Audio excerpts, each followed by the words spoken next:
Guys, kalau korang datang bercamping kat hutan tebal macam ni, korang mungkin nak bawa lampu solar ni. Lampu ni bukan saja lampu tapi dia juga ada kipas dekat sini. So, kita on kipas ni. Oh, sejuk guys.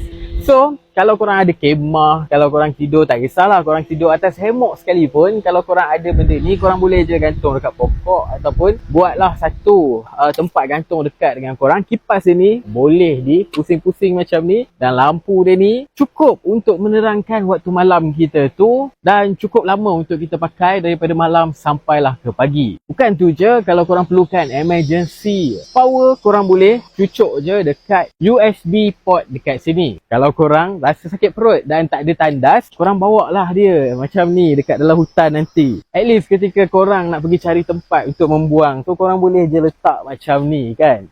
Nampak? Sangat membantu untuk situasi korang. So guys, kalau korang berminat dengan lampu dan kipas untuk camping ni, korang terus check out dekat beg kuning di bawah.